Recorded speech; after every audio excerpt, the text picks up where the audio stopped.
All right, let's go see if this one's working. And I'll go clean up the other ones.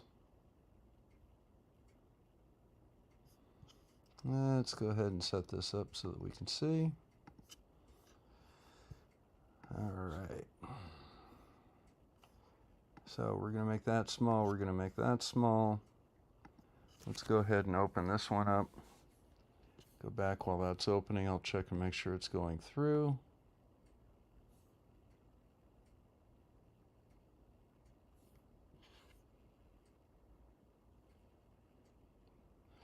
Okay, it seems to be live. That's good. Let's go ahead and start up our equipment here. There we go.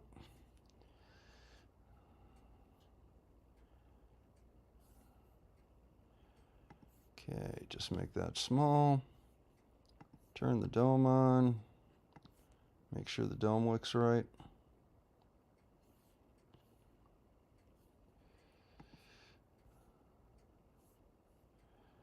And let's go see if we can figure out what the darn scope's pointing at.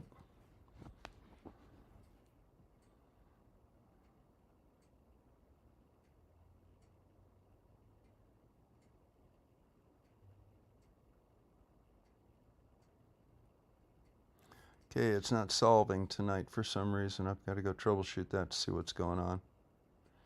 Don't normally have many problems with this, but tonight the plate solving seems to be giving us an issue.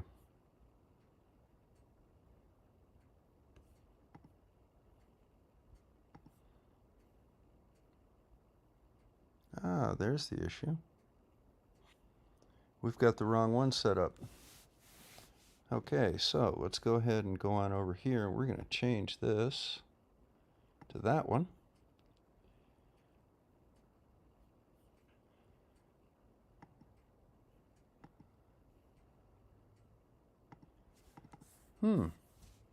That won't load. It's got the wrong telescope loaded up, so that's why we're not getting anything here. So we're going to sit down and try this one more time. Ah, crap. I did it again.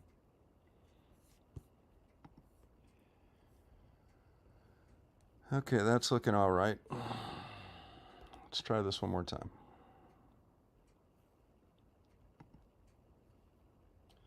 We're going to go with the RASA. See whether or not that'll plate solve. All right. Now we're cooking with gas.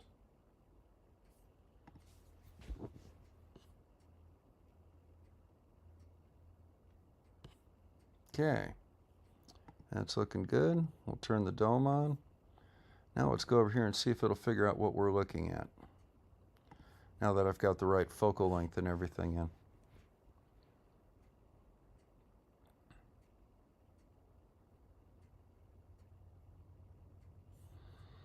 Yeah, there's failure with the camera. Let's go see what's causing that.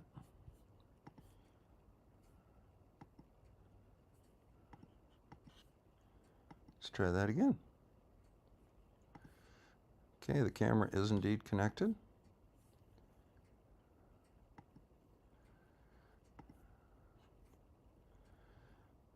Let's go make sure that we are getting images here. I've already focused this thing, so we should be getting nice sharp images, but let's go see what's going on here. While we do that, let's see if anybody's over in chat yet.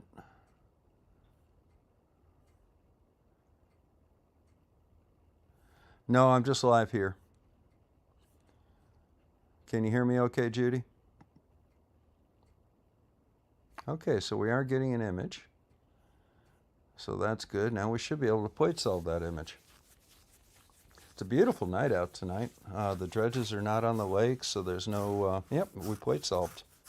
That was the problem. It was set up for the wrong telescope. And as a result, it had the wrong focal length on it, and as a result of that, it wouldn't plate solve. All right, so let's go ahead and connect to the mount. And I was actually going over here to have a look at a comet a little while ago. So let's go ahead and make sure that we've got all the comets here. Make that a little bit bigger. I guess it's got to be up in that corner. Okay. There was one out in the southeast I wanted to have a look at.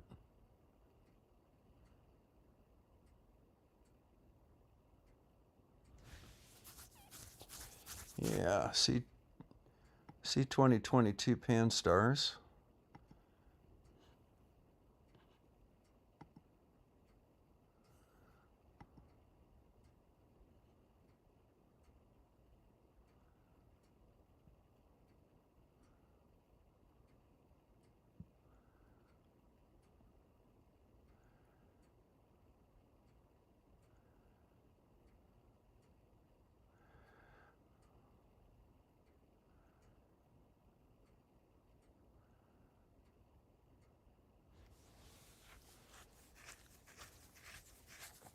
The telescope's kind of taking a roundabout way of getting there. And why that is, I don't know. But let's go see if she works.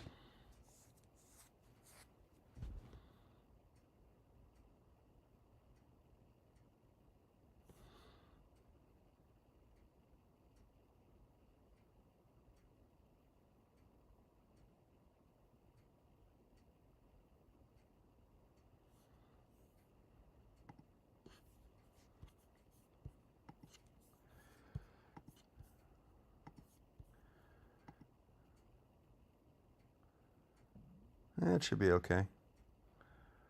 So let's go ahead and leave it right there. Sync that a couple times. We're going to go on over here. Let's take a picture and see what we got. Oh, for God's sake. What on earth is going on here?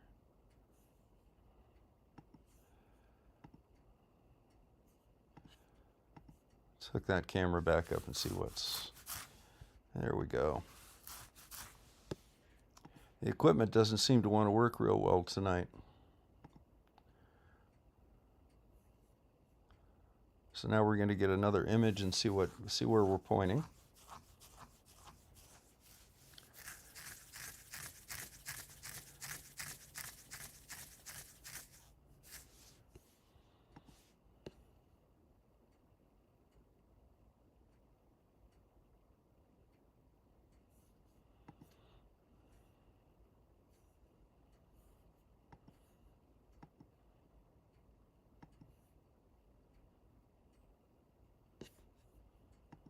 Just not seeing stars for some reason.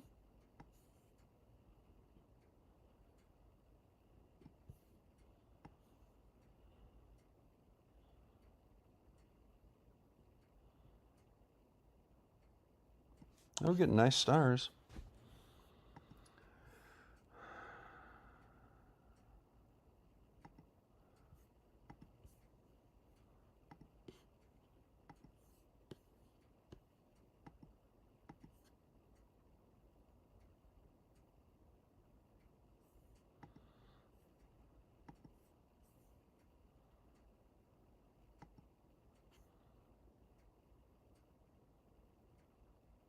Now what?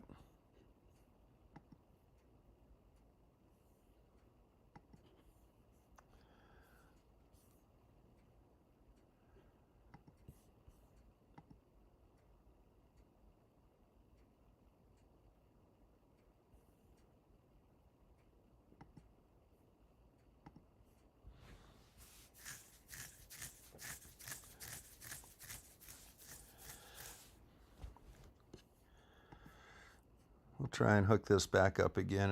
It's just not connecting for some reason tonight. You know, it says it is, and then it fails.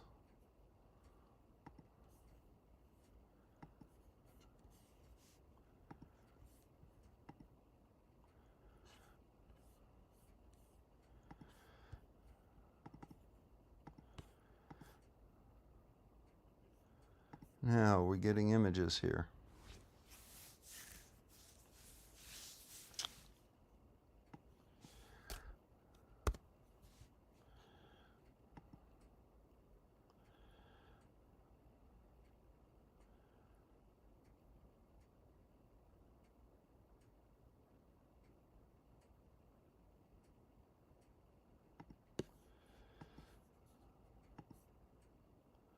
Okay, the images are looking good and focus is good.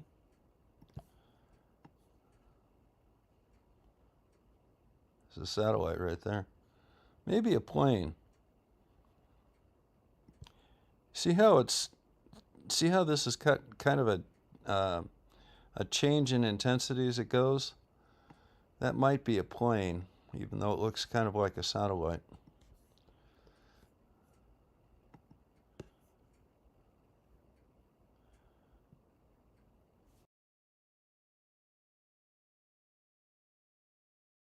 Now it is plate solving, so it's a little happier.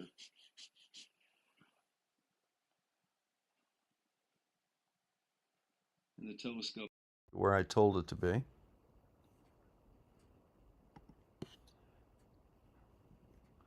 Which is at this comet. Now we'll get one more plate solve and then we'll see whether or not we're getting images of this comet. Okay.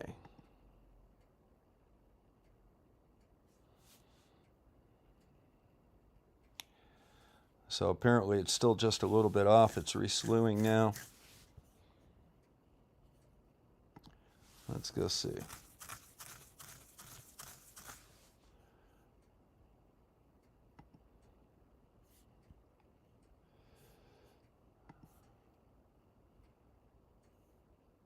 Okay, it looks like it's happy now. Let's go ahead and see if we can guide with this.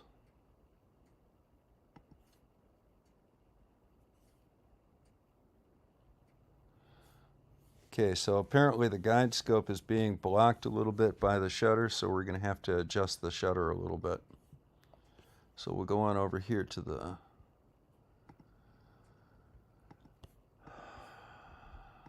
dome. We're going to turn the tracking off.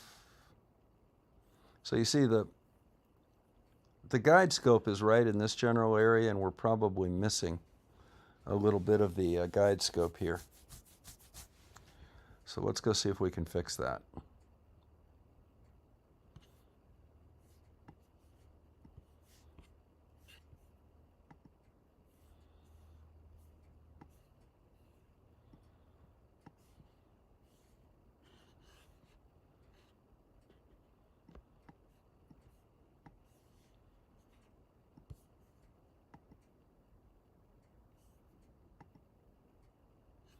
And of course it went the wrong way.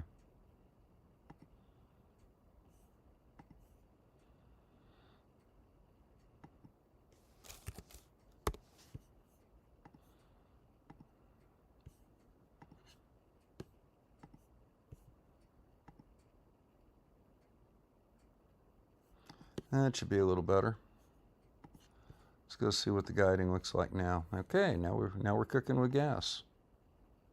Got a nice star there to guide on. And we're going to go ahead and start guiding. Now,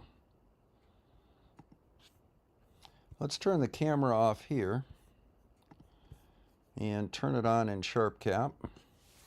See if we get a picture of this comet.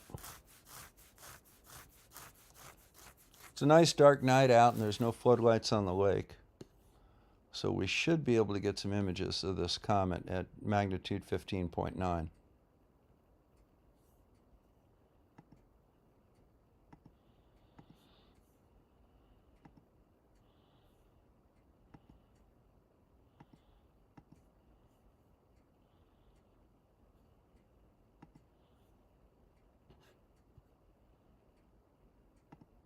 Let's do some 60-second images and see whether or not we can see anything. How's our guiding doing? Not too bad. About 1.5 arc seconds. It's not the best. Let's go on over and see what's going on in the chat.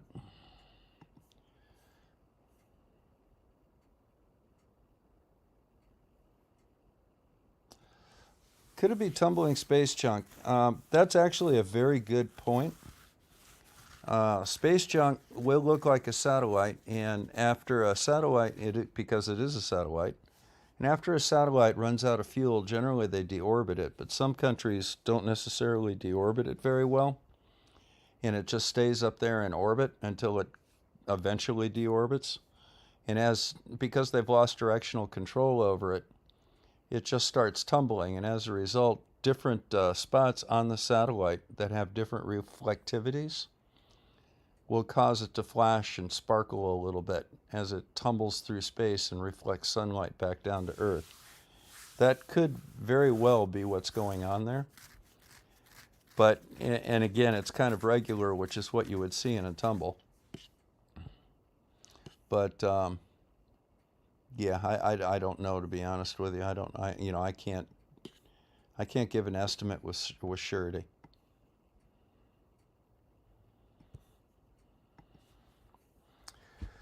Well, I think we have an image here. And there's the image. Let's go see if we can find a comet here.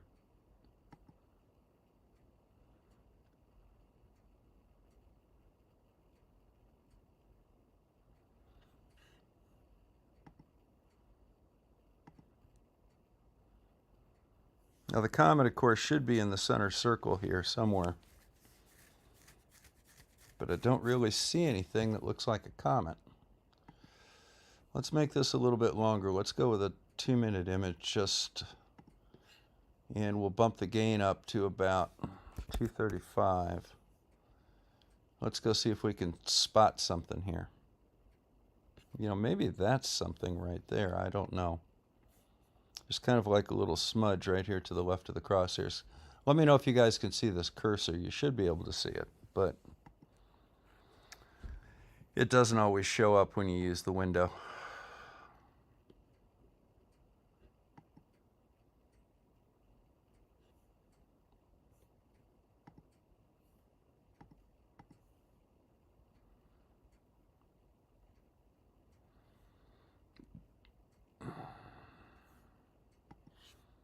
Yeah, I'm not real happy with the tracking. It's 1.31 arc seconds. It should be sub-arc seconds, but I don't think it's going to make that much of a difference. We'll just look around a little bit.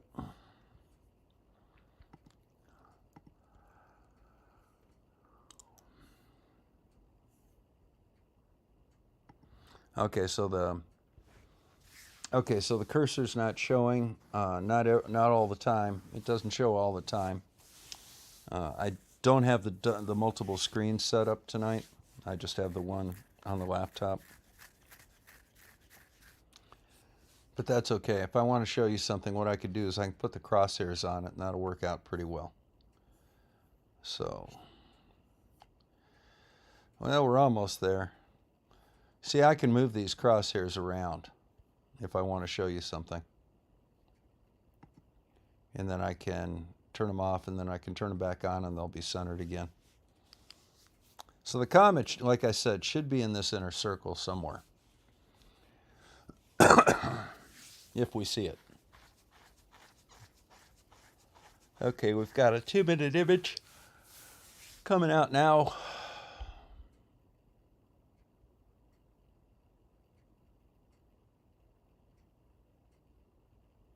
Now it says my camera's disconnected.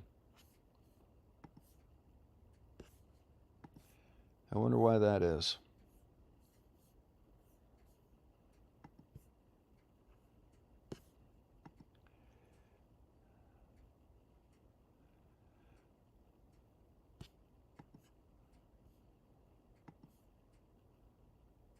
Yeah, the camera's disconnected for some reason.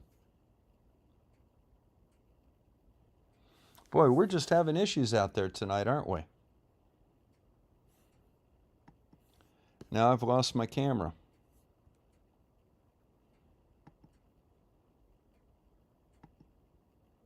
I'm going to have to go out and check it. Give me a moment.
Well, I think that fixed it.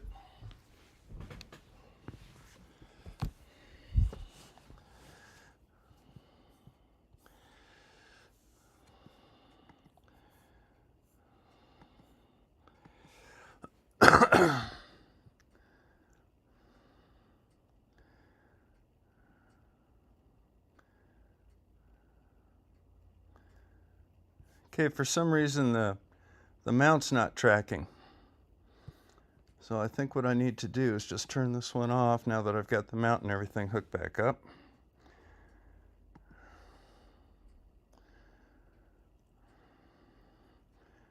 Try and restart it. It's just giving me problems tonight for some reason. Okay, that's the correct profile.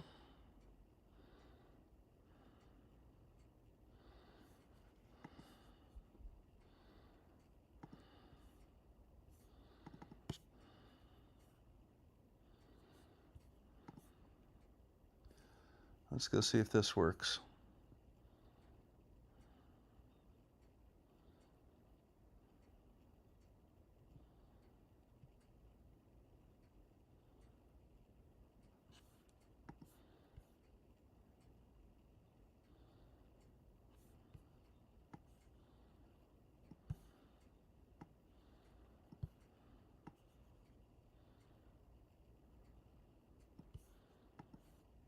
Oh, for God's sake, now what?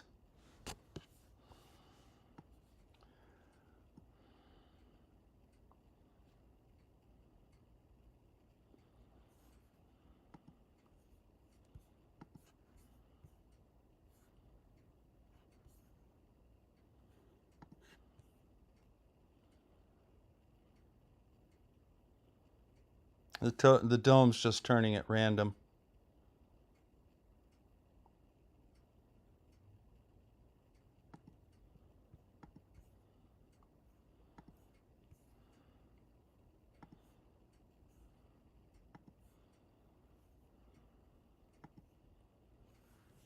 Okay, so we're going to sync it there. Turn the dome on. Okay. Now we're going to have a look and see what the thing's pointing at.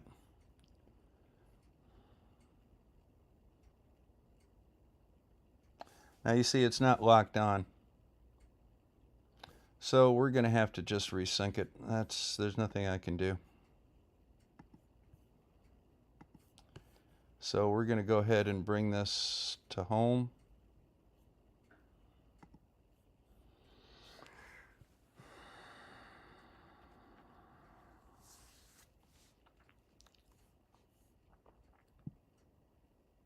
Sorry folks, the equipment's just giving me a hassle tonight.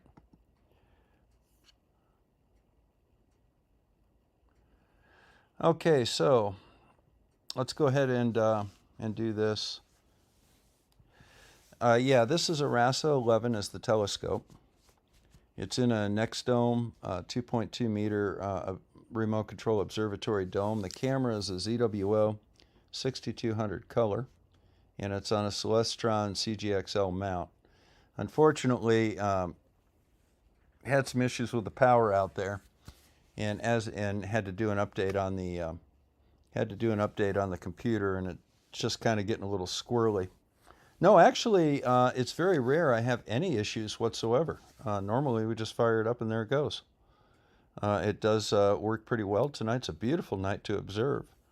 They're dredging my lake right now, so they normally have two dredges out there with these 4 huge floodlights on them, but they don't work on the weekends. So it's, and we're also at a new moon with a clear night, so it's a perfect night to observe. It's just going to be a matter of getting everything set up properly, and it seems to want to cause some issues tonight for some reason. And why it decided to do it this evening, I don't know. All right, so let's go ahead and let's turn this off. We're going to turn that off.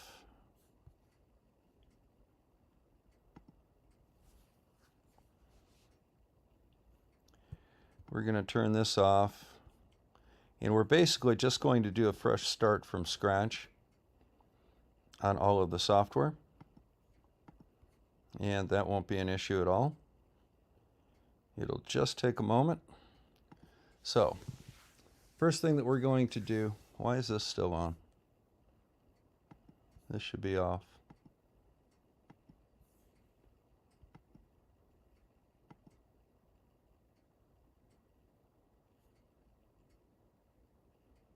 Come on, turn off.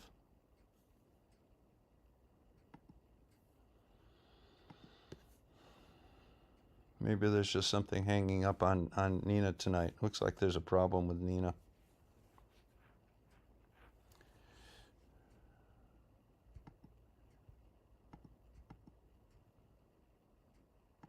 So we're going to go ahead and end that task, and that'll end that. Okay. Let's see if we can get back to our original state here. All right. All right, all right. Right on, right on. There we go. So we're going to start our alignment. We're going to do a formal alignment with this. You know, just bring it back to home. Get it zeroed out.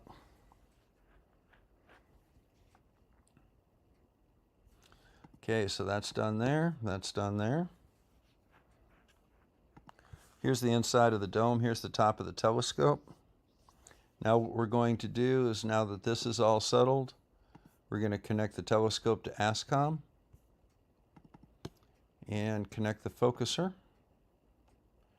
And then we're going to start up Nina, which is our observatory software.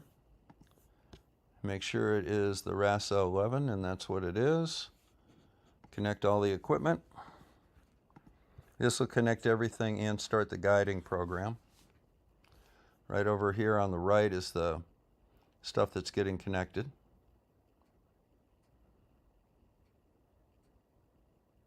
Okay, that's good and connected.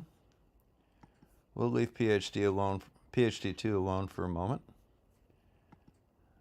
Okay, next we're going to turn the dome on, and that should sync up with the telescope. So right where it says MU in the lower right corner, that is the upper rail of the RASA 11 telescope.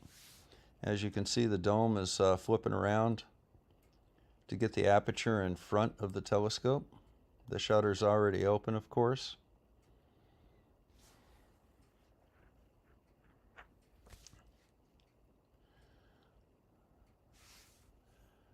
Now, just in case, we're going to go ahead and hit stop there.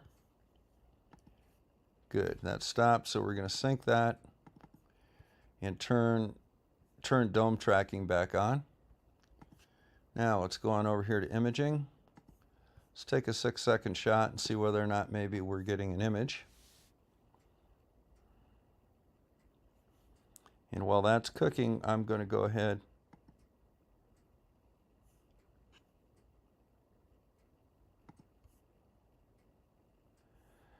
Okay, so here's our image. This is the full 3 by 2 degree image. And here is the 100% image. Bring that out to the center. Looks like the stars are nice and round and they're pretty well focused. I'm pretty happy with that. Now we're going to start up SkyTrack, which is one of the pointing softwares that I use, and we're going to go see if we can spot a comet. Okay, so we're going to connect it to the mount here.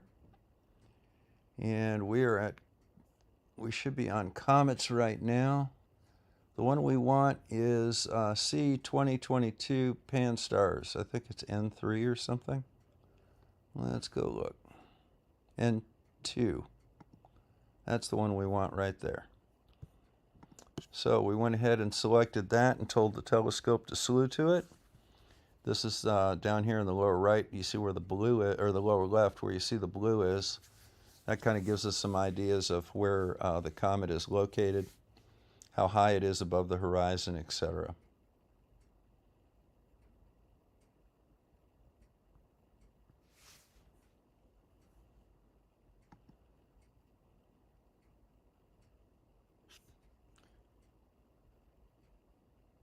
Oh shoot, I think that hit the wrong one.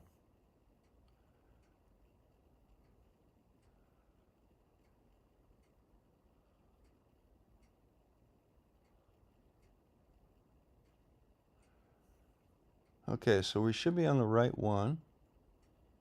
It's a magnitude 15.7 comet. Let's see, do we have any images here?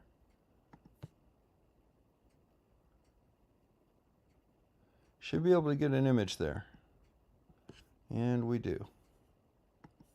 Now, the first thing that we're going to do is we're going to stop taking images. We're going to go over here to plate solve. And we're going to see if the telescope is pointing where we told it to point. Generally, it's off by about, a degree and a third or so. And as you can see down here in the lower right, it says telescopes not inside tolerances, resyncing to target. So it's going to center up the target on the telescope. It's a small adjustment. And now it's taking another image to check it. And it's happy. So now what we're going to do is we're going to turn off this camera. Boink. And we're going to go over to Sharp Cap and turn the camera on there. Simply because I like using that imaging software a little bit better. Okay, so it's hooked up on that.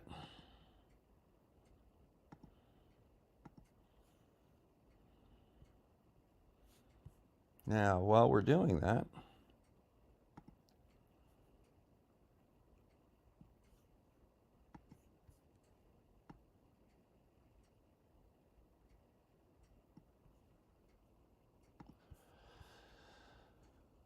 I just turned the guider on so it will lock in onto that a little bit better. Now, what we'll do, now that we're guiding, I'm going to go ahead and give a 2-minute image, so we'll come back to that in a moment. But this is the guiding software. What it does is it locks in on a star using one of the little small telescope that's mounted like a rifle sight on the side of the big telescope. And it'll keep the telescope locked right on that star where these crosshairs are. It's not doing a very good job tonight. Probably needs to be recalibrated, but it's not too bad. We're accurate to, sub 2 arc seconds. Well, it's actually a little bit more than 2 arc seconds, so I'll probably recalibrate it a little bit later. But I think we better get some images before you guys lose interest.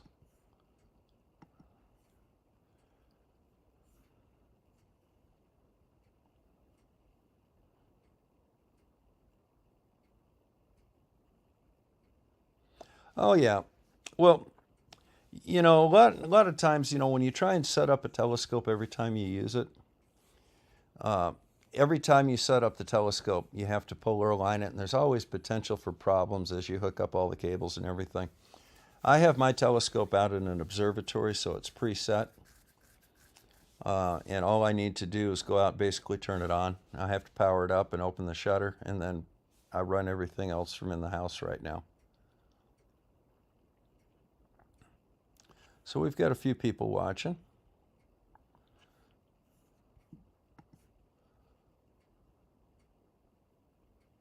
Yeah, for God's sake, now what?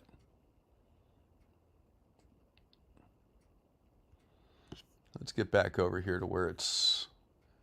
Looks like it's having some trouble locking onto that star, so I'm going to go see if I can fix that. So let's put this down for half a second. And there, that's a lot happier.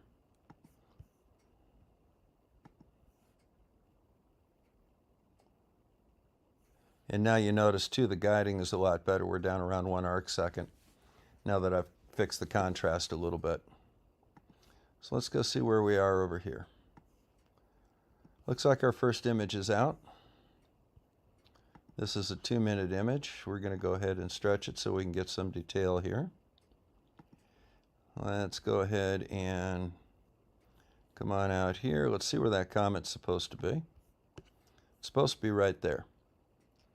So let's zoom in a little bit and see if we can see it. There it is, right there. So that's the comet right there. How do I know? Because it looks like a comet to me, and it's right where it's supposed to be. So now what we'll do is we'll bring this down, we'll get some prettier images of it. And the way we're going to do that is, let's see, that's C2022N, what is it, N2.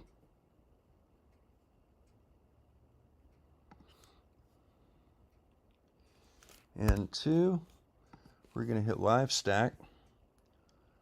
We are going to normalize that, come up here, turn off the stretch here, bring this back. Now when this first image comes out, I'll be able to adjust the colors a little bit better. And we'll see if we can tease out that comet some.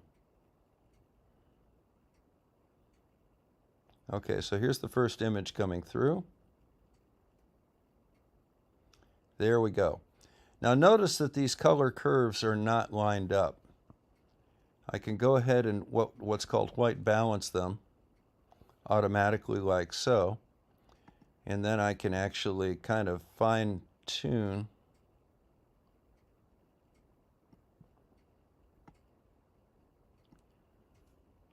the exposure. Then we're going to have a little closer look here.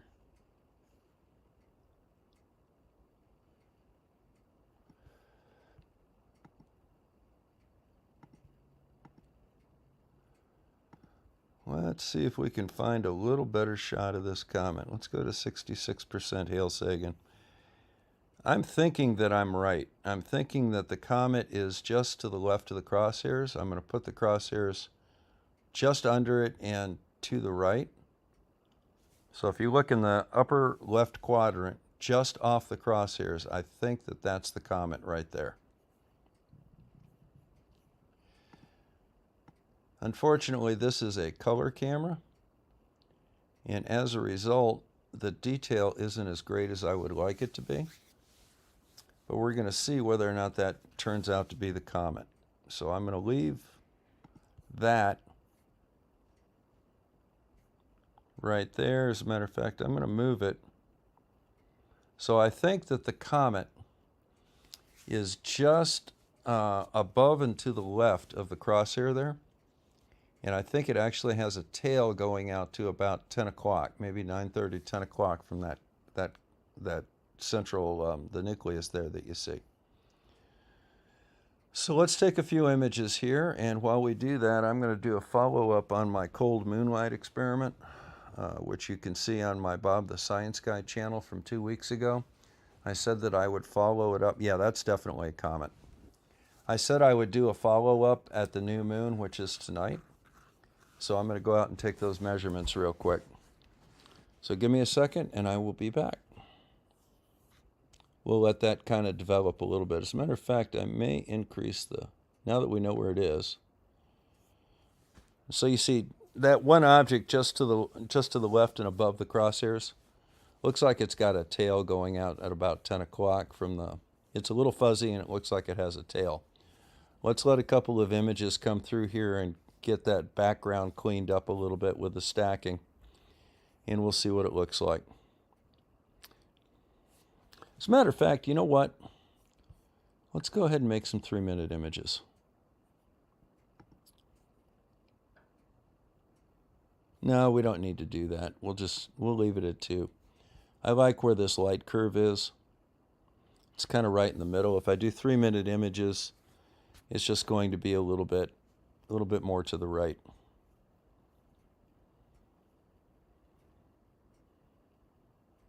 So let's let a couple more images cook. I will be right back. I'm going to go take some measurements.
Okay, so back in from the measurements. First, let me have a look here at the chat. There are some questions here. Over 2 3-minute exposures, how do you get that with the RASA 11? Well, that's actually pretty simple. What I'm using right now is I'm using 2-minute exposures, and I think I've got a gain of 102, which is unity gain for a ZWO 6200.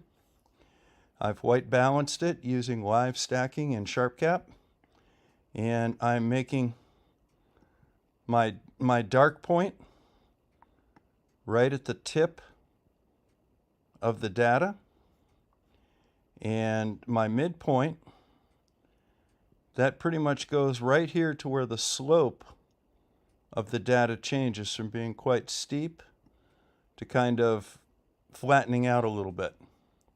And then I just adjust that midpoint a little bit to kind of make the background relatively dark without losing too much detail. So you see I still have a little bit of lightness in the back. I can change that simply by moving my midpoint over a little bit, but I lose a little bit of the detail.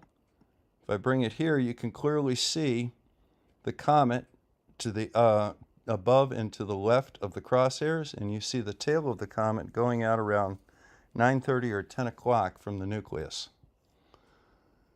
So it's just a matter of managing your color curves, your gain, and your exposure time. There's a steep learning curve to it. Now, any of you guys see my experiment on cold moonlight from 2 weeks ago? It's over on the Bob the Science Guy channel.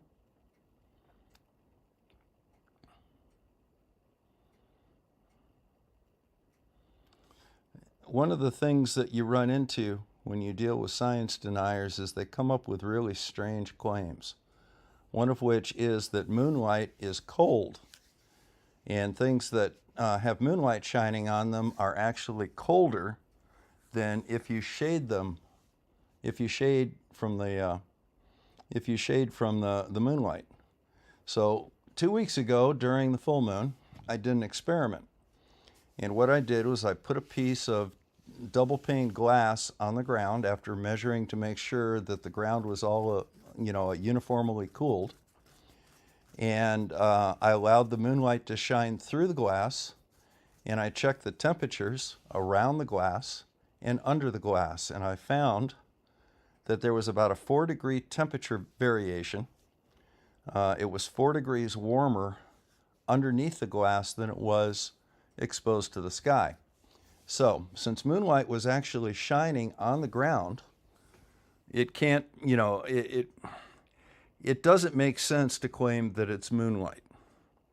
What makes a lot more sense is what actually happens, and that is that during the day, the sun warms the ground. And at night, when the sun goes down, the ground radiates that heat off into space. And if you put some sort of an insulation on top of it, be it a cloud, be it a tree, be it a chair, or be it a pane of glass, that heat is reflected, that the ground is radiating off, is reflected back to the ground. And as a result, it's warmer under those insulating covers.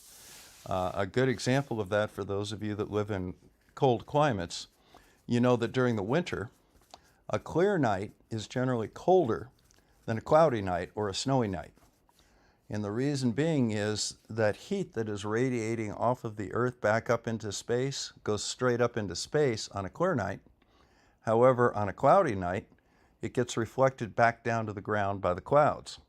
Well, you can see the same effect on anything that is placed over the ground that can reflect that heat back down, be it a tree, be it a chair, or be it a pane of glass. Now, just to absolutely put the nail in the coffin of this claim, is I'm repeating the test tonight, which is the new moon. There is no moon in the sky. It is below the horizon. So there is no possibility whatsoever that moonlight can be the cause of any change in temperatures. And I repeated the experiment. And what I found tonight was that I had a 4-degree difference in temperature underneath the glass. I also demonstrated a change in temperature underneath a chair that had a full covering on it so that light, nothing could get through. It was a covered chair, a solid chair. And then I actually went out and tested it against a tree in my yard.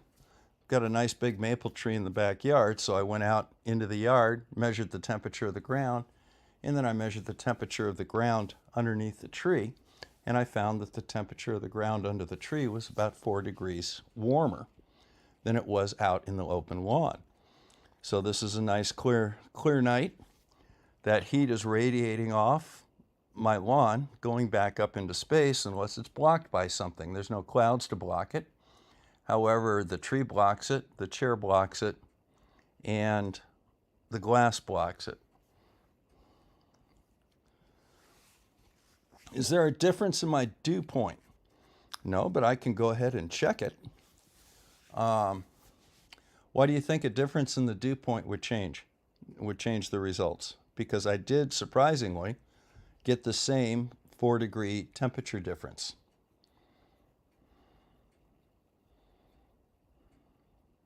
There was dew present on both nights. So we get, I'm in a relatively high humidity area, and we have dew every night here. Except in the winter, of course, we have frost.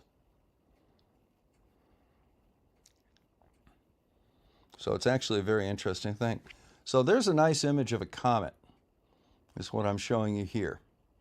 So you can very clearly now see that that is indeed a comet. You can see the tail going off to the left. The comet, of course, is located just above and to the left of the crosshairs, and the tail goes off, at 9:30, 10 o'clock from that fuzzy comet, which is, like I said, the closest star to the left and above the crosshairs. The closest light, I guess you could say. You notice that that's a little fuzzier than the stars around it as well. Comets were originally thought to be what they called hairy stars. So we'll go ahead and stop this, and we'll go find another nice image. And I'll probably take some science images of this a little bit later. But we'll find a couple of other images for you guys tonight before it gets too late. So let's go see what good objects we have here. Andromeda is in a nice position tonight, so let's go ahead and have a quick look at that. I always like looking at the Andromeda galaxy, our galactic neighbor, which I might add is approximately 5 times the width of the full moon. We're going to go ahead and stop that. So we'll watch the telescope slow around a little bit.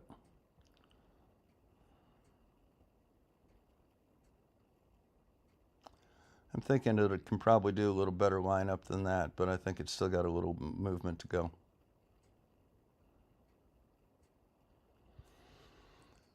So let's go on over here and see whether or not we can see anything. Okay, so we've got some stars here. So far so good.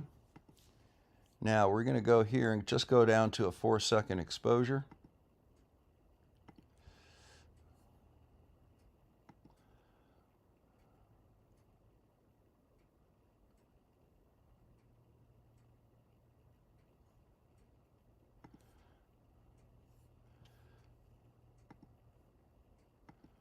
Now we're probably not too far off, and there's Andromeda right there at 12 o'clock, almost up to the edge.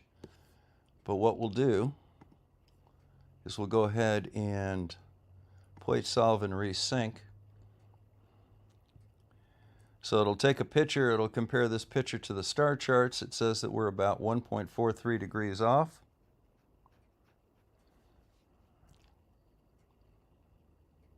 And it should center up that galaxy right in the very center of the field. And as you can see, it's done a nice job. So there's the Andromeda galaxy. Just above the core of Andromeda galaxy, you see right here, that's M32. And this galaxy right here is called M30 or M110. So what we'll do is we'll turn this off. Now let's go ahead and do some 2-minute images. First we're going to go ahead and start guiding. So there's a star it wants to guide on. We'll clear these and see how our guiding's doing. So we're sub-arc second guiding on this. It's a nice solid lock. And we're going to go on over here. We're going to take some 2-minute images.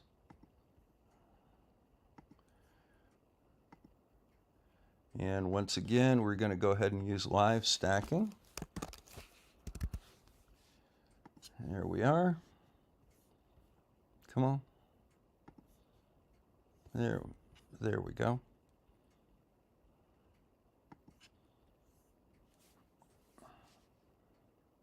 Okay. So we'll let that image come through, and then we'll see if we can get some nice images from it. Meanwhile, let's go over here to chat.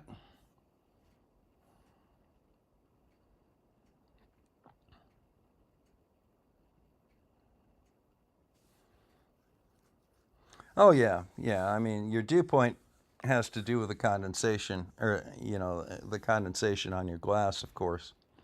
I have a dew control system on the RASA, and that is pretty good. I replaced a RASA has a corrector plate like an SCT, and it is held in place by a retaining ring which goes along the periphery of the corrector plate. You can take that off and replace it with a heating ring that has a copper strip that runs along the inside of it. So you go ahead and screw that on, and it replaces the retaining ring, and then you run some current through that, and it heats up the corrector plate. So I no longer really have any issues with dew, which is pretty cool. And with the Ritchie-Chrétien, of course, I don't really need to do any, I don't have to take care of any dew control, because the entire optical tube acts as a dew shield. The nearest piece of glass to the outside is the primary mirror. The secondary mirror is facing the wrong way to really collect a lot of dew. You can have some problems there, but I've never really had any issues with it. So we're getting close to this first image. Let's go ahead and pull that back up. Okay, so that looks like it's the first image. Once again, notice that the color curves are not lined up. If we line them up, that white balances everything. And then we put a little stretch on it.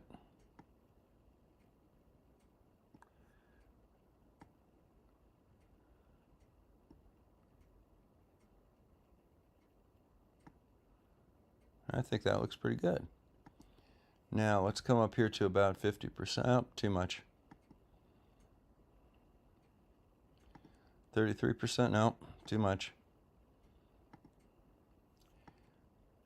Yeah, it's a little better.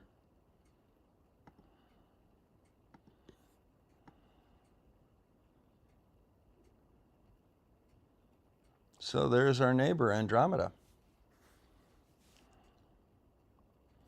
Boy, that's a bright, I wonder what that is. So of course, this is Andromeda. That is M31. That's M110. I don't recall seeing a little bright object like that, though. I don't exactly know what that is. So I'm going to investigate that a little bit. So maybe one thing that we can do is go to a stellarium.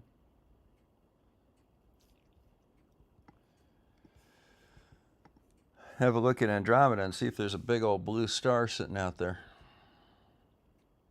See if that'll tell us what that is.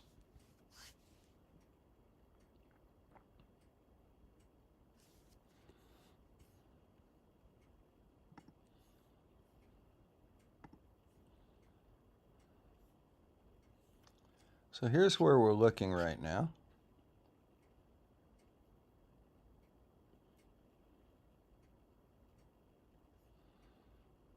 What is that? So that is a star. So you see the nice dust lanes that we have here? See these beautiful dust lanes? The brown And then here at the top, you see M110. And then if you move it right in here, right at the top in the center, you see M32. But that is a star right there. That's one of the stars in the constellation Andromeda. But this is basically what we're looking at right now. My version is upside down, you know, just due to the orientation of the camera and everything. But I think you can probably figure out what we're looking at.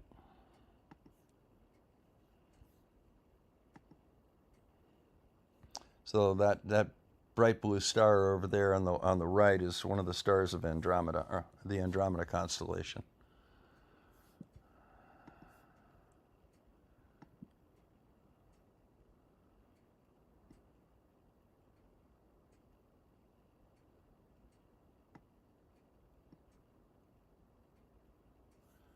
Just kind of tweak this around a little bit.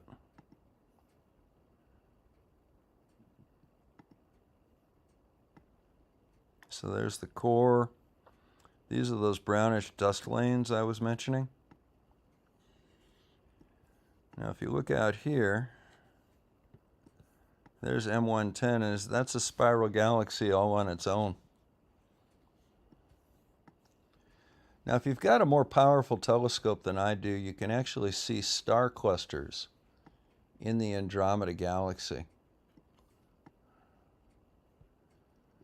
I don't have anything that'll reach out quite that much. And there's M32 right there.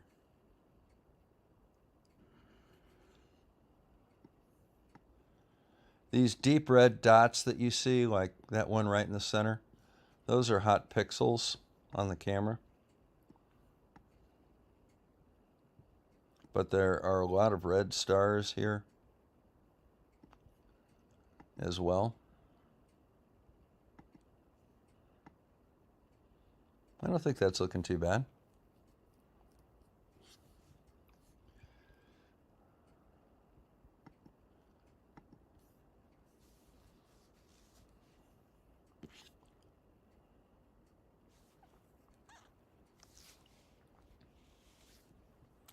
But that is the Andromeda galaxy. It's also a galaxy called M31 and another galaxy called M110.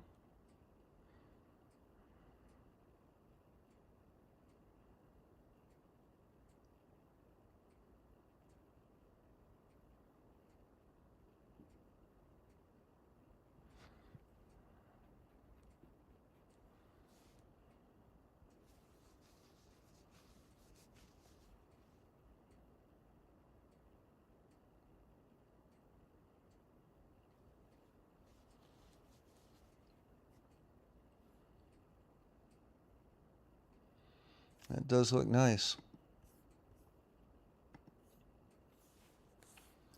Let's see, do we have any other cool nebula out tonight? California Nebula is going to be coming up here before too long.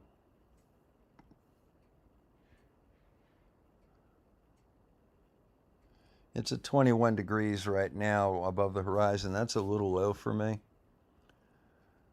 I like them a little bit higher.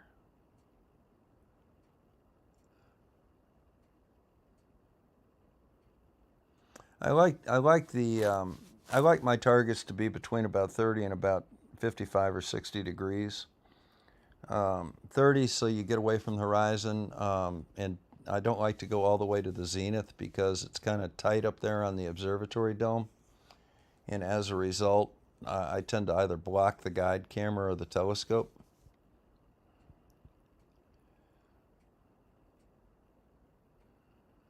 Well, the Dumbbell Nebula is out tonight. It's over in the west, which is an area that I've got a lot of trees out in that area, but that's high enough we should be able to see it. I think we can go ahead and have a quick look at the Dumbbell Nebula. But that's Andromeda. I think that's kind of a cool image of Andromeda too. I'm going to go ahead and make a copy of that. There we go. So I'm going to go ahead and stop live stacking, and I'm going to stop the guiding. So we're guiding really nicely. I've got a 0.63 arc-second guide. It's just a matter of whether or not the guide camera's got a nice clear shot of a star. And let's go ahead and have a quick look at the Dumbbell Nebula, just because I kind of like it. I'll do a focus while I'm over there as well.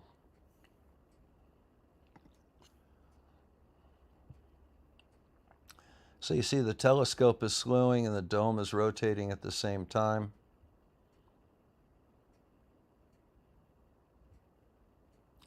Those little jiggly things that you see up there, those are the contacts for the battery charger for the shutter motor. That shutter motor that says next dome there actually is wireless, and you control it through the computer. You just tell it to open up or close.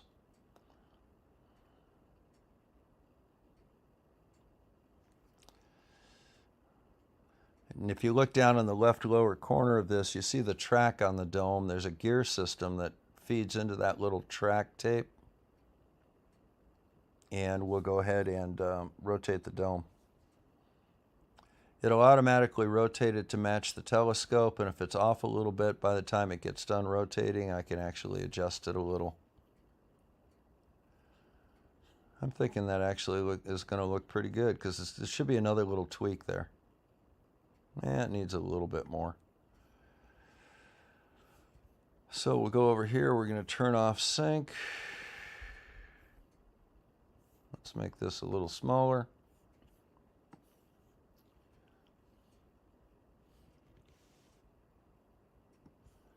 Bring that over that way about 15 degrees.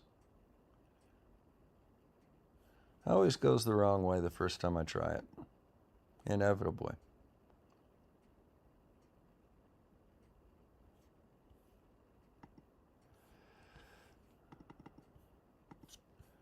I'm thinking that's looking pretty good right there. Let's go see what we have here. Yep, we got a star. Got a couple of stars that we can use. Let's use that one. Actually, I don't want to quite start guiding yet. One thing I need to do is I need to check the plate. So we're going to go ahead and plate solve this and sync it up.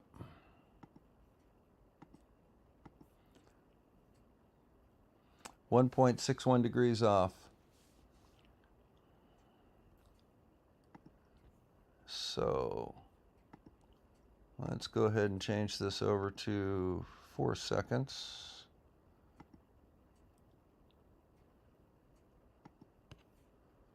And there's the Dumbbell Nebula right in the center. Okay. So let's start guiding there.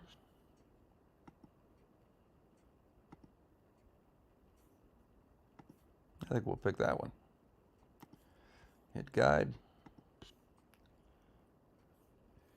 And then what we're going to do is, this is M27, they call it. We're going to go ahead and start a live stack.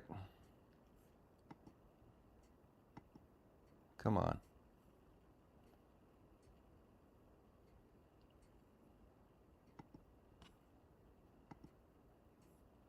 Good, good.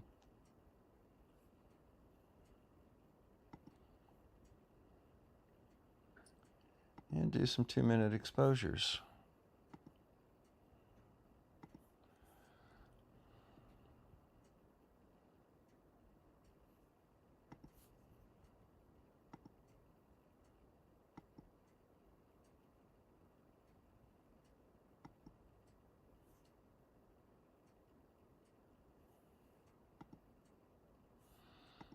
Okay.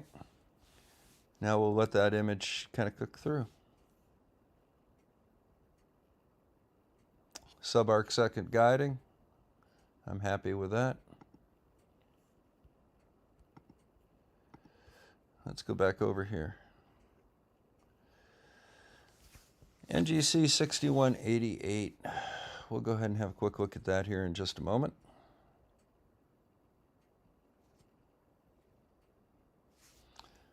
NGC 6188. We'll go ahead and have a look and see if that's available to me right now.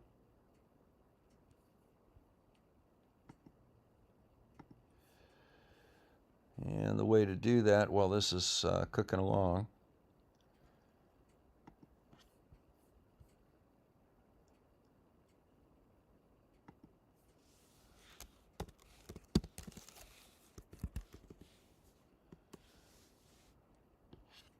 that doesn't bode well. Nope.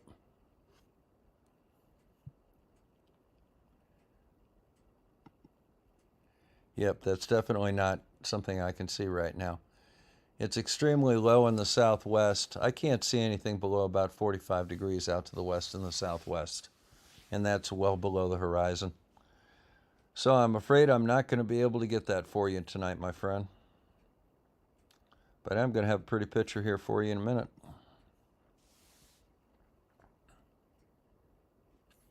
Okay. There we go. It's actually balanced pretty well.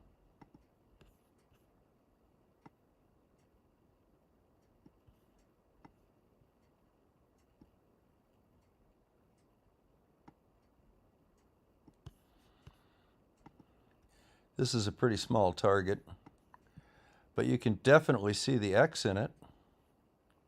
See that nice X going right through it? So it's not too bad.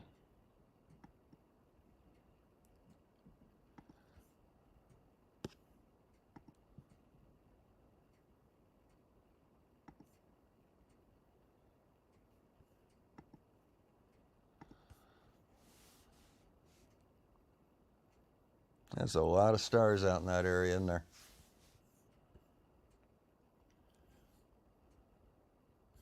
Now, if you look at this on Stellarium,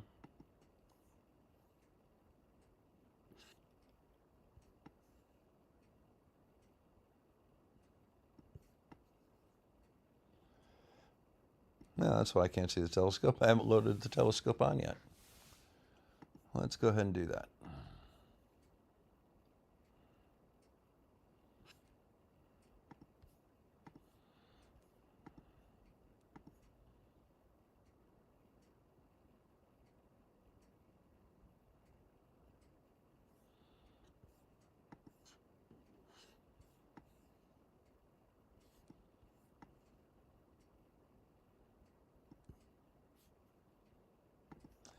So this crosshair is where the telescope is pointing.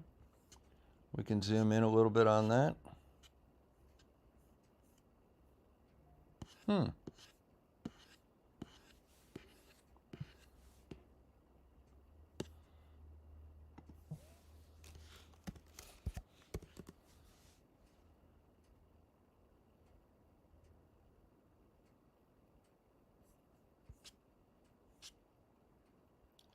So that's what we're looking at. For some reason it's not, no, the telescope isn't slotted. You see the X that's in the middle of it? There's just a lot of stars out there. What is that?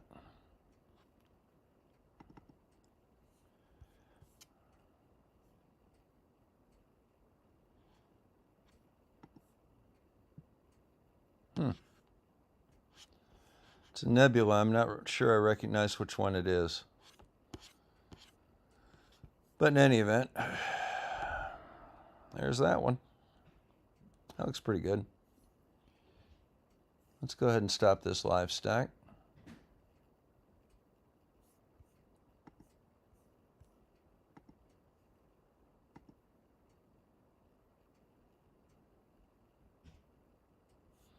Looks pretty good though. Let's see what else we have tonight.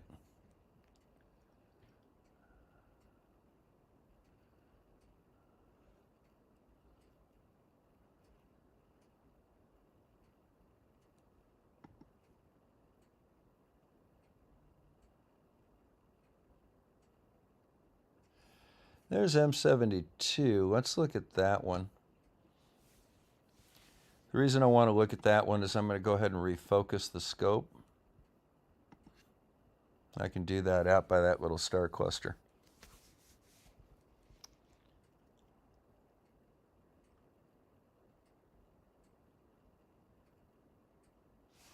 That doesn't look too bad.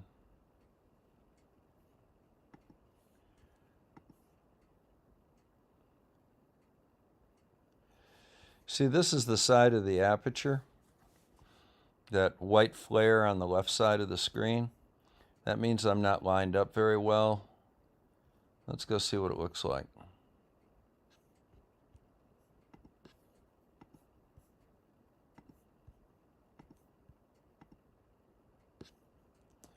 Yep, obviously the wrong way.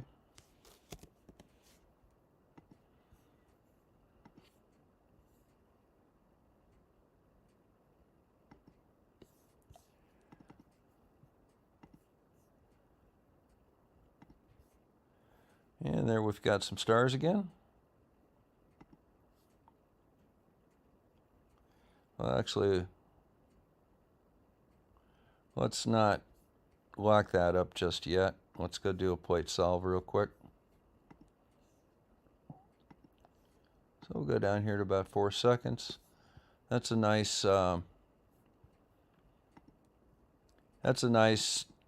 exposure for just finding things, you know, figuring out where you are and stuff.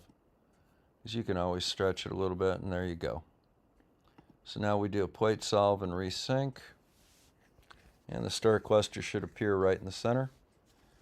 Okay, so it's solved. We're 1.7 degrees off. And I'm thinking there's a star cluster. And there it is. Just kind of show you what we're looking at. That's the star cluster right there. But this is just a good spot to go ahead and refocus. So I'm going to go ahead and turn this camera off. And I'm going to come back over here. I'm going to turn the camera on here.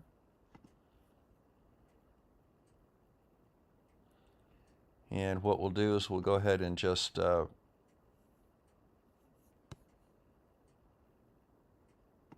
okay, what happened here? There we go. There we go.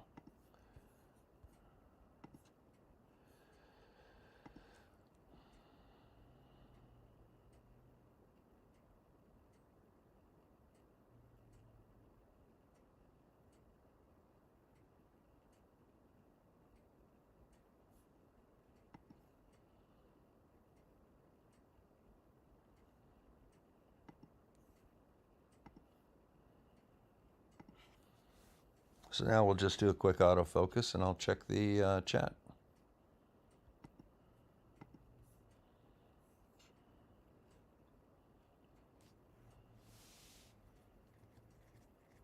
Yeah, that is natural. That's the true color. There are no color filters on this. The only filter that is on this is something called a light pollution filter, which kind of takes out a little bit of the stray light from the street lights in my town here. Because tonight's a dark night and I'm in Bortle 4 skies, that light pollution filter does make a difference. And you know, as you can see, you know, plus it's a very fast telescope. This is a RASA 11, and it's got a state-of-the-art camera on it. It's got a ZWO 6200 MC camera, which is a one-shot color camera.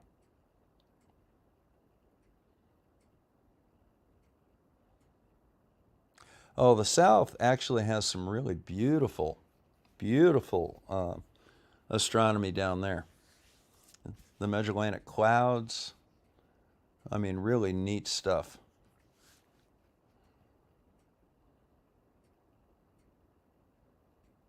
NGC 2070. Let's go see if we can even see that.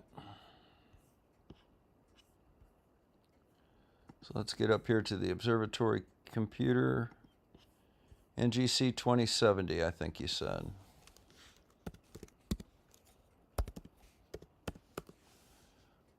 Nope, that's in the dirt too. Here are some things that we have available to us tonight.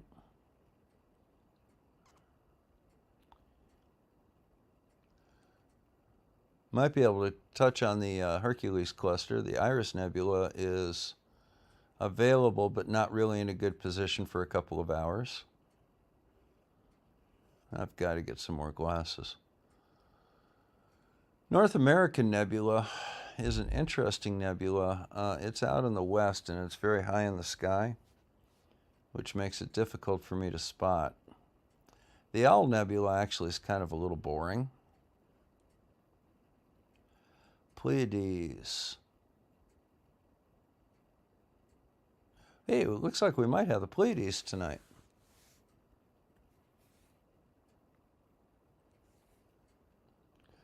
And if you start seeing the Pleiades, it means Orion is coming the next month or so.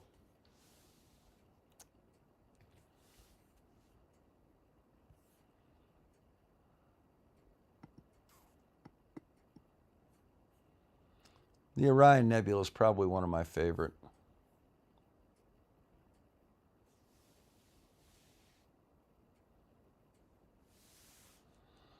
And my observatory is in Michigan.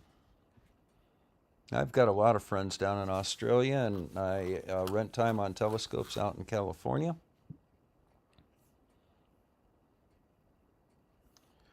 Let's go see what we have going on now.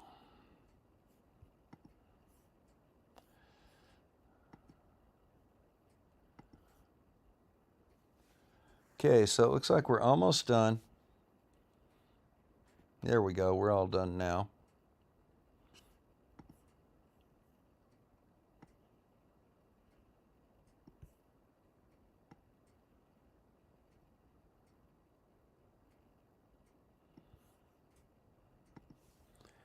There's that star cluster.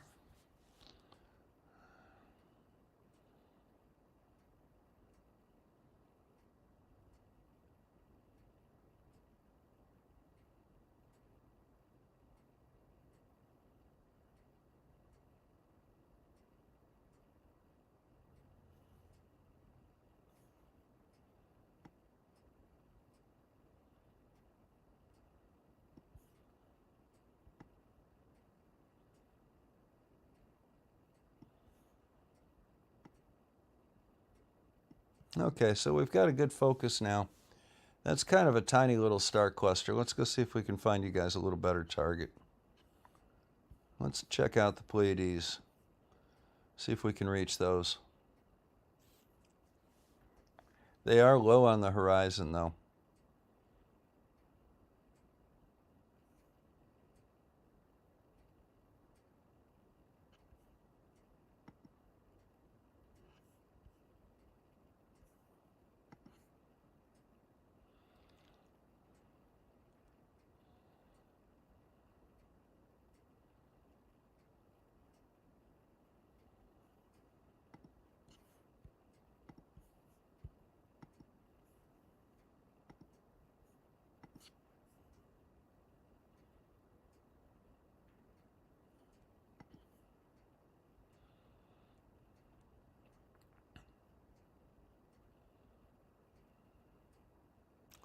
Old Missy's out here laying on the rug next to me by the door.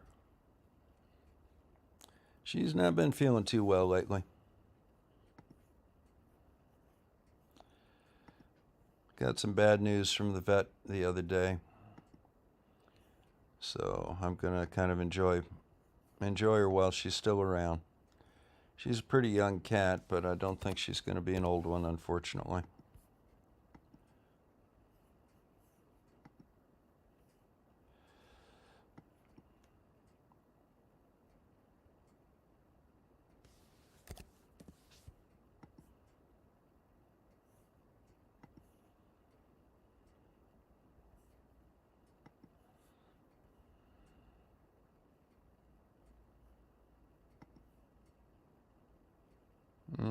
Crap.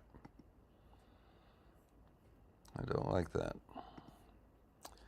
Let's try this again, see if we can get this working a little better.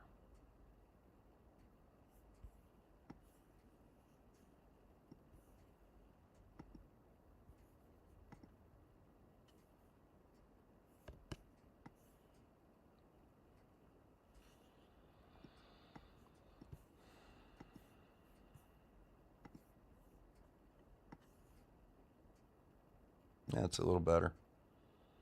So let's sync her up there and turn that back on. Go over here.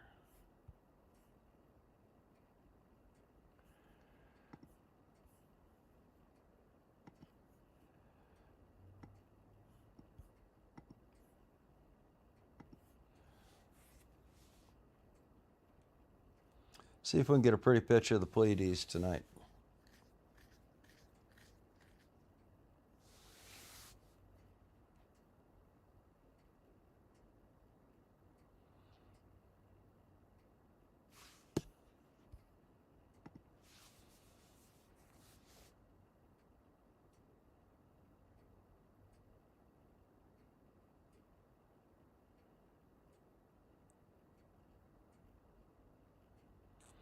And there they are. Now we're going to take some pretty pictures of the Pleiades tonight. I haven't done that yet. There is a blue cloud of gas between us and the Pleiades. They used to think that that blue halo was actually at the Pleiades, but they actually found out the Pleiades are beyond that, and it's a cloud of gas between us, but it's just a beautiful little image. So let's go ahead and get back to this camera. And we're going to go ahead and guide a little bit here.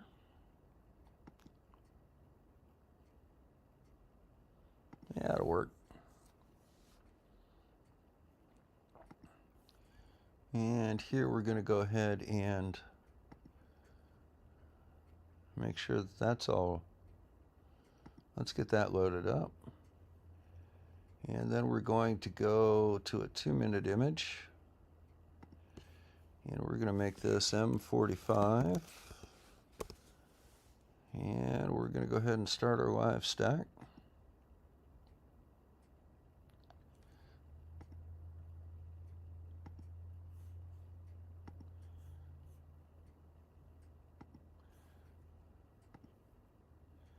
I think this image is going to be worth the wait.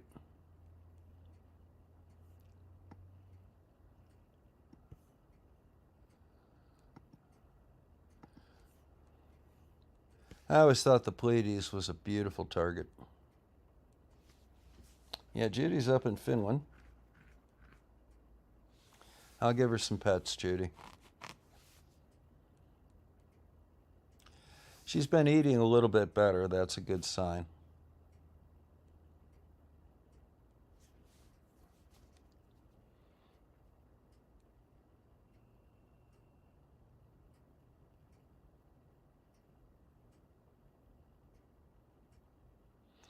Oh, shoot, that reminds me. I've probably got to give her some antibiotics and steroids real quick.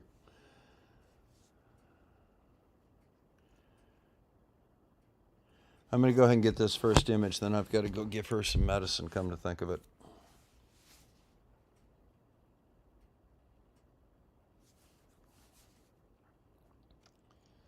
Now, let's get on up here to the observatory computer.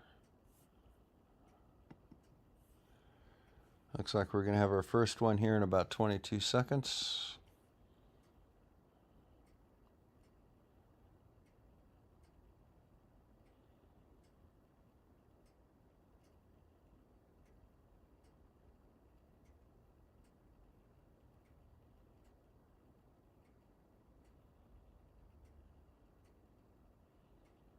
Okay, here we go. Okay, white balance it. And let's bring... Yeah, we're getting that nice blue halo in. Look at those. I think we can probably bump this up a little bit. Yeah, those are the Pleiades. We'll take some images and let this kind of work through while I give her a little bit of medicine. That's a nice shot of the Pleiades. It's so much better when your skies are clear and it's dark, you know?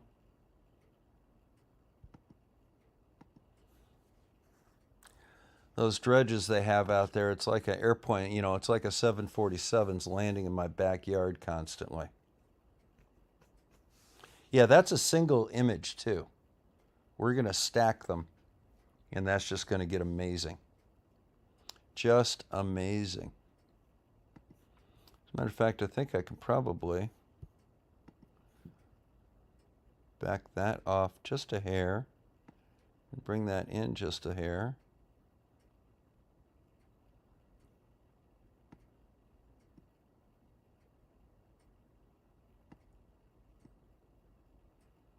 There we go. We're going to let that cook for a while. And I'm going to go do my dadly duties and take care of my little fur baby here.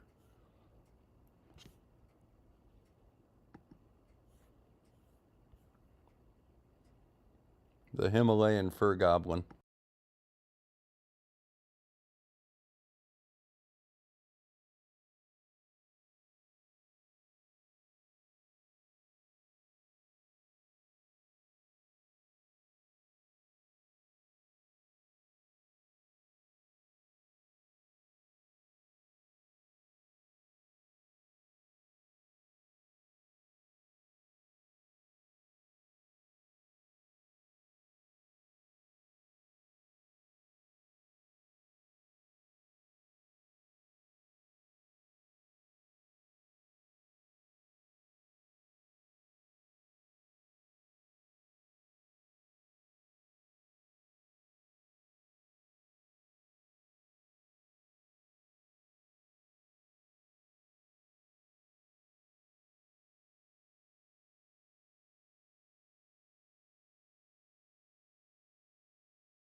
Okay, Missy took her medicine like a champ. A little steroid, a little antibiotic. Gave her a little lickable treat. She seemed to like that. I think she's kind of getting used to taking medicine. That's a good thing.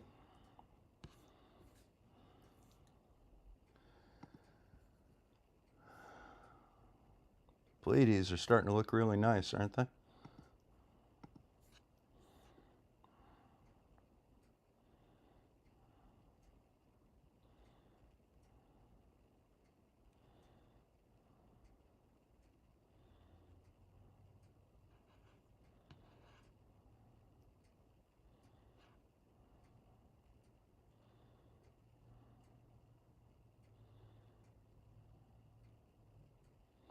Yeah, Otis is the orange cat. He's Otis the astronomy cat. He brought home Missy, about 2-3 years ago. She was just a kitten, had a big old bot fly on her neck. She was a stray. He brought her home and we kind of adopted her.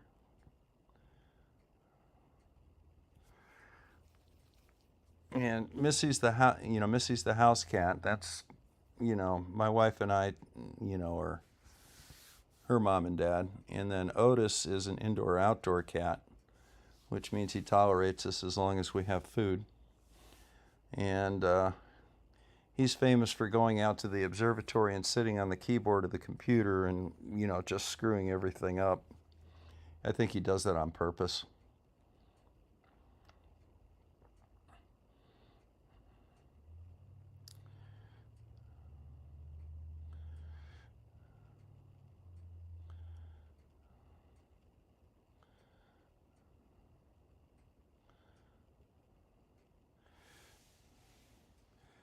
Yeah, there's no way I'd be able to see NGC 2070 from here.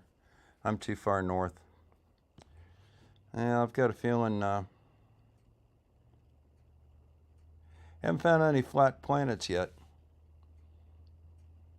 Yeah, I'm Bob the Science Guy, and this is the Observatory channel. I have a couple of channels. I've got Bob the Science Guy as the main channel. Shamrock Banks Observatory, of course, is the Observatory's channel. Then I have one called Slide Rules in Mathematics, and I do math there, and I have a full instructional video, series of videos on how to use a slide rule.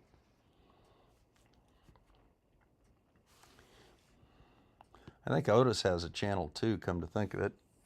I'm probably going to put a camera on him again one of these days. Got to find the right camera to put on him. Yeah, there's no flat planets out there, unfortunately. Gravity kind of screws that up. But aren't those, if you look at these clouds, you see a lot of detail in them that, when you look at them a little closer. Let's zoom in on one of them here.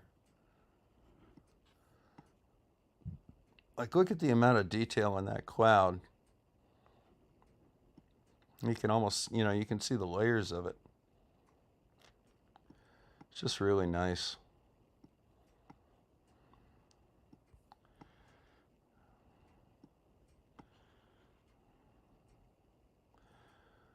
I've got a couple of oval stars there. At least I think they're oval. Got to get my glasses replaced here pretty quick. But the tracking's pretty good. And with 2-minute exposures and stacking, we're just bringing out all sorts of detail in these clouds. This is why you use a short focal length. See, even at 50% magnification, I can't see all of them. Come down here to 33, and now you've got more of a view of the Seven Sisters there. That's a nice shot there. I'll leave that up for a couple of minutes in case anybody wants to get some screenshots. And I'll take a screenshot and I will publish that in the community section of Shamrock Banks. If you want to download it for a saver, you're more than welcome to use it.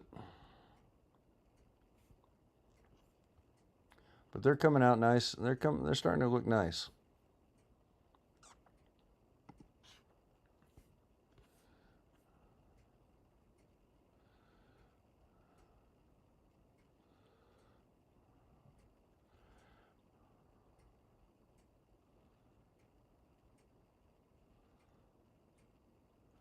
The Skull Nebula.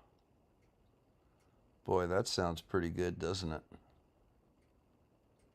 NGC 7822. Let's go see what that looks like.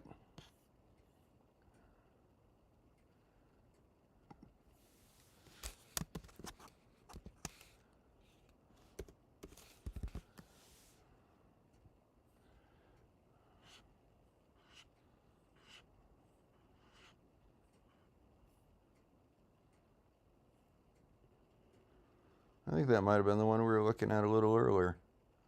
That's not a bad looking nebula, but it's not anything that really inspires me to go look at.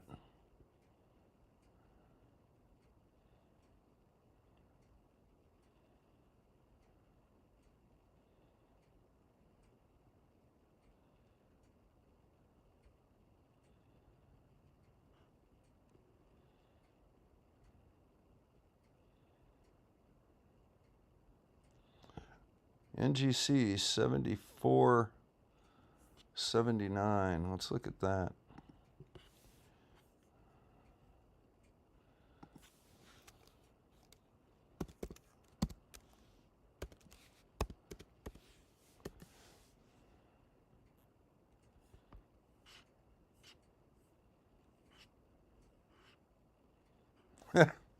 That's why they call it the Superman Nebula.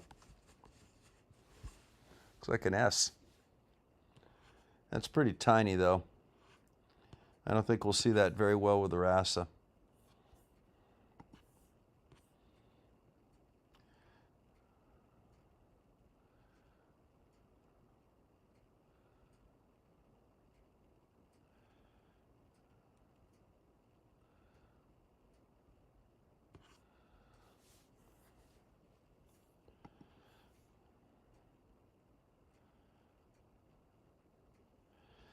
California Nebula. That might be one worth looking at. Well, in any event, we've got this one here. Let's make that a little bit smaller. So these are the Pleiades. And I'll put images of these up in the community section. But let's go ahead and stop that live stacking, drop this down to 4 seconds. Stop our tracking. And let's go have a look at the California Nebula. I've not gotten any good pictures of the California Nebula yet. So I think I'm going to go have a quick look at that.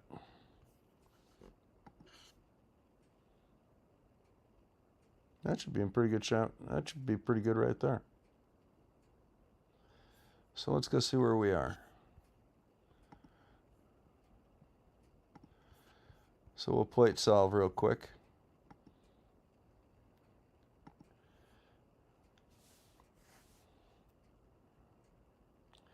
(1.41 degrees).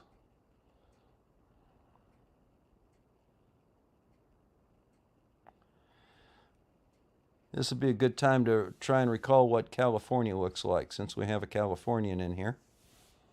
So what we'll do, so I'm going to go ahead and start taking some images here.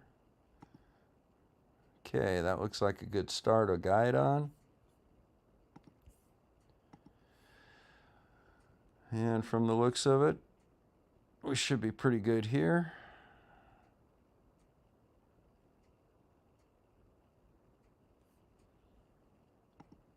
Let's get a couple of 2-minute images.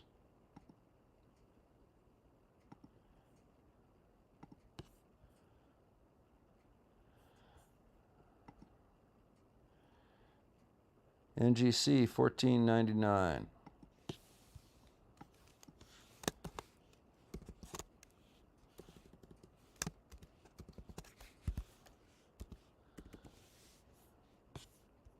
And we'll start a live stack.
Yeah, so that's the California Nebula.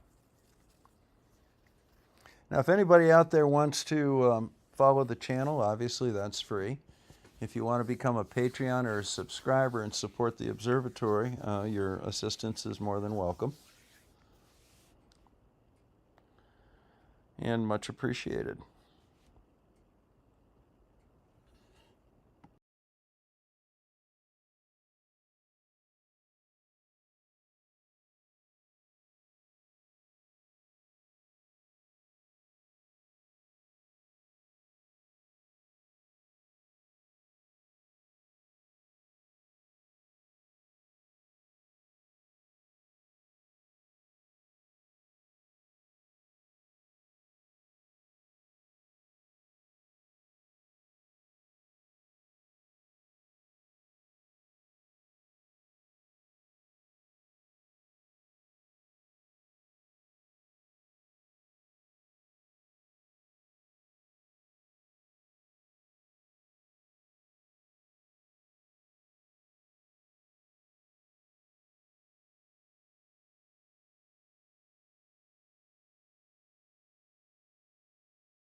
Okay, I think I've got it locked up here.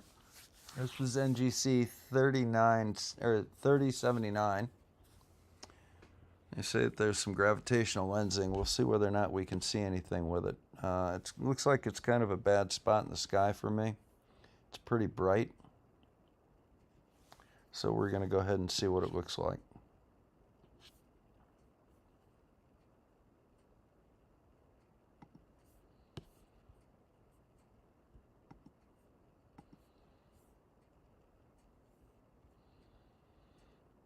It's going to be a blank screen for a little bit until that first image comes through. Got about 30 seconds to go.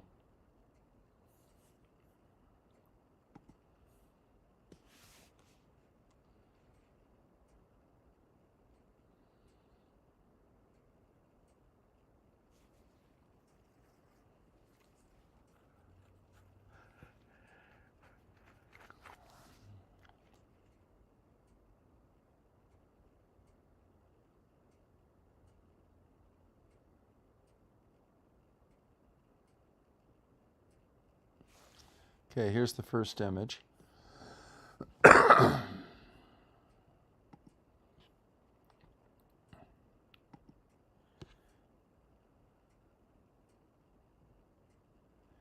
You've got to be kidding me.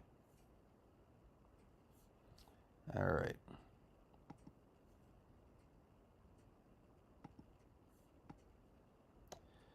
That's the best that I can get with it right now. I can try refocusing it because the focus looks a little bit off. But that's a pretty small galaxy.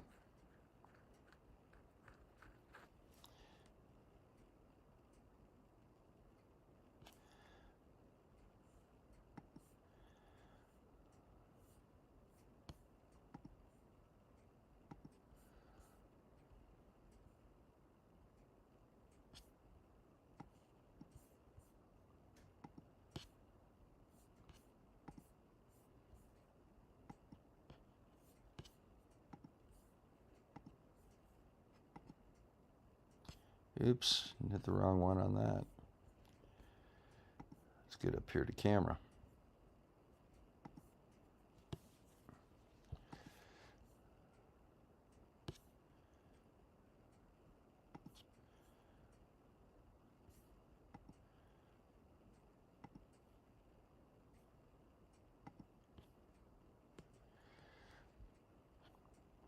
So that focus looks a little off. Even with the magnification, the stars should be a little smaller than that.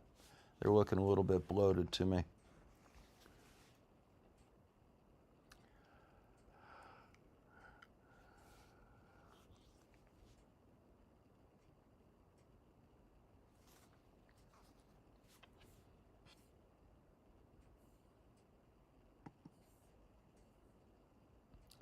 Thank you very much, Judy. I'll get her some treats. I think she'll share them with Otis.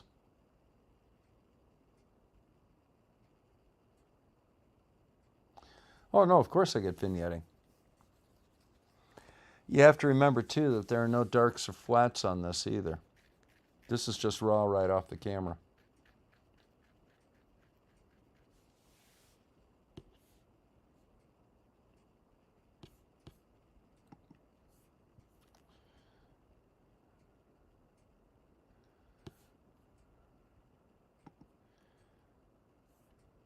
See the little donuts that we're getting? But at least the collimation's really good.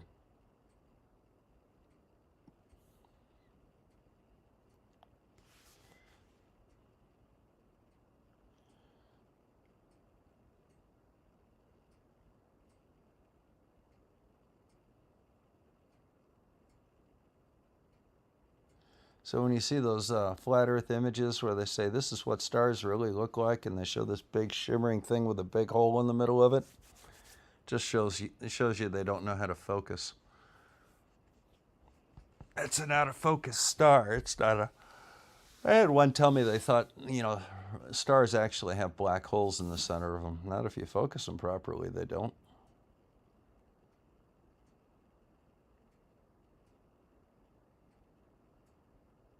It's kind of sad in a way, but, you know, kind of funny too.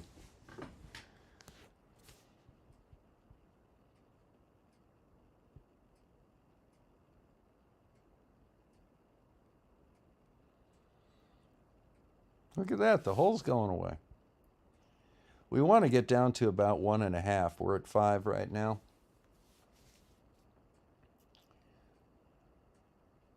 I don't know if there's a little dew on the corrector plate. There shouldn't be.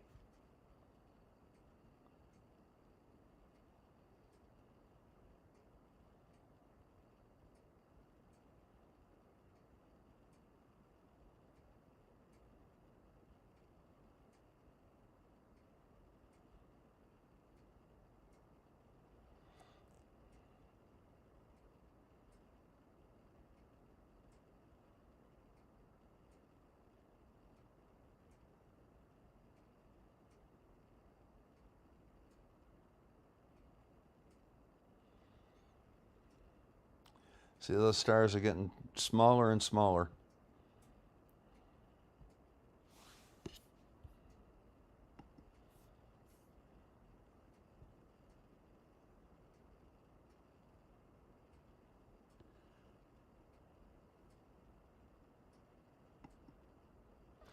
Yeah. The 2600 is kind of a version of the 6200. I think that they're using the same sensor. I don't recall right off the top of my head. The 2600 is kind of like the little brother of the 6200.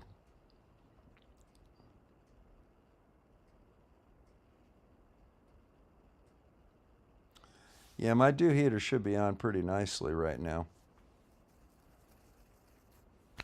The 2600 is a really good camera. I don't have one. I have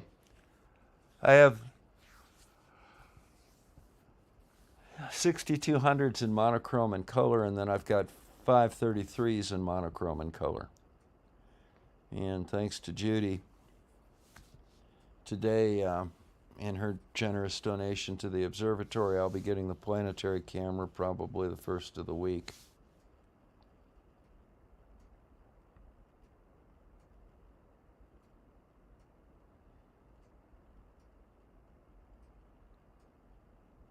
She donated about half the cost of the camera, which was really nice.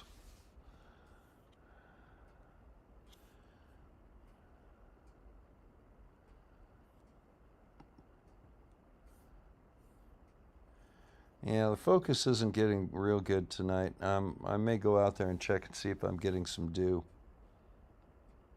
But I was getting 1.5 earlier, and now I'm at 3, which is ridiculous. But still, the stars look pretty good.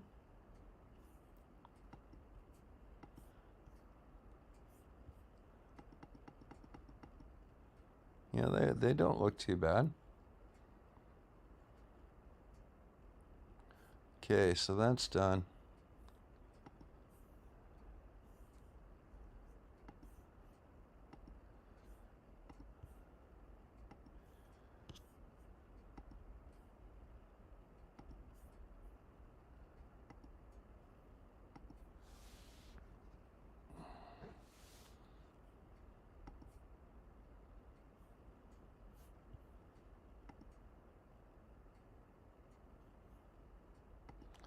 Now we'll try some longer images and see what happens.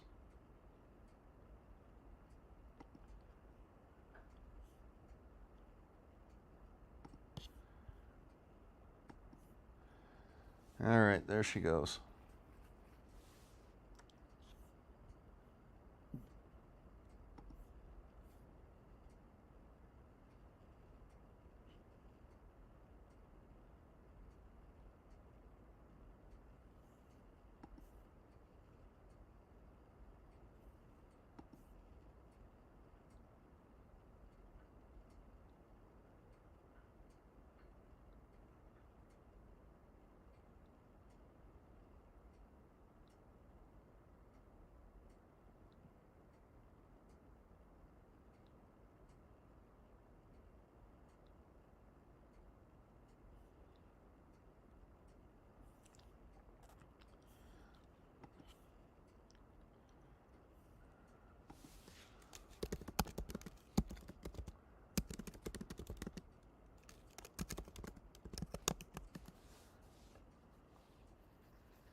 You know, I was just looking on another channel and it occurred to me,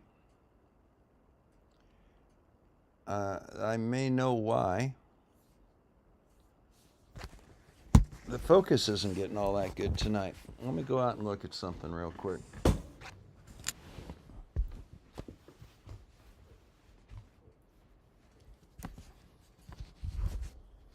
Do my there it is.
Well, there's a big old satellite that went ripping through.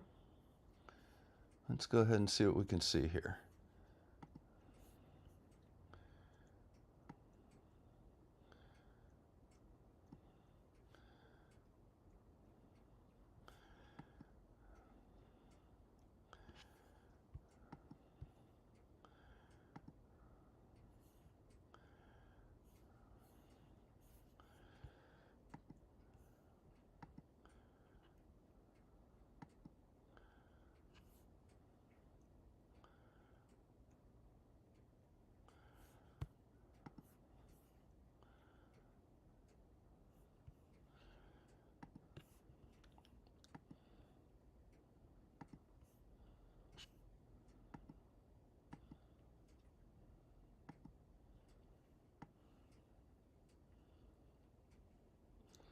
Well, there's NGC 3079.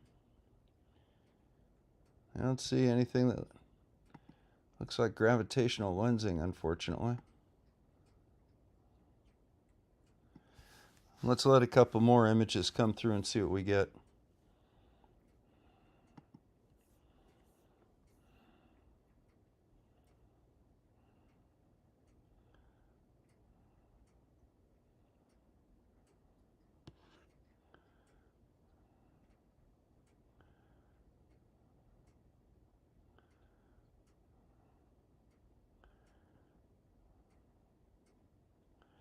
Okay, so you've got a slightly smaller sensor than I have then.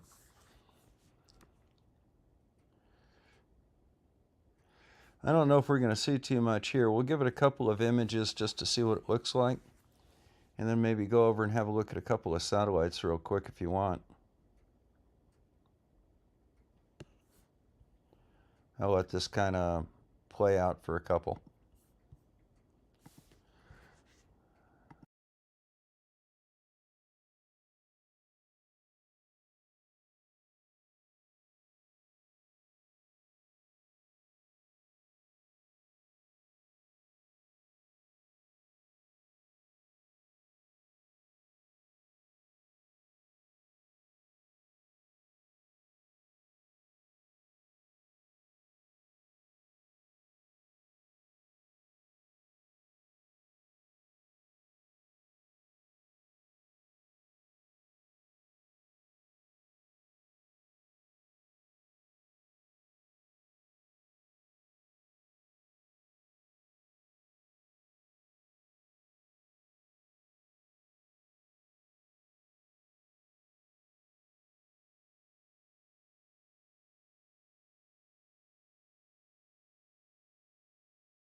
Well, let's go see if we can find another comet here.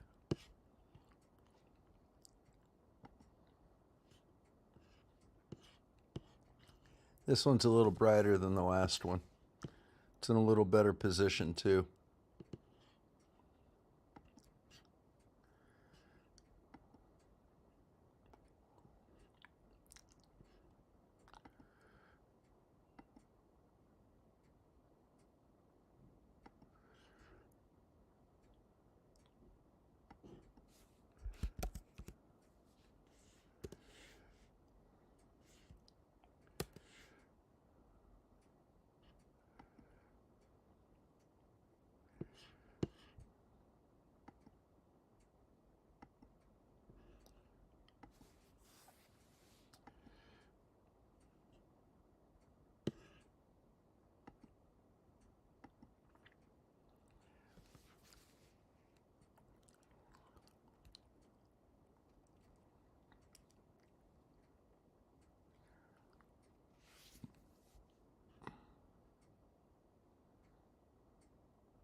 I don't really see it. I don't see anything that's very clear to me to be a comet.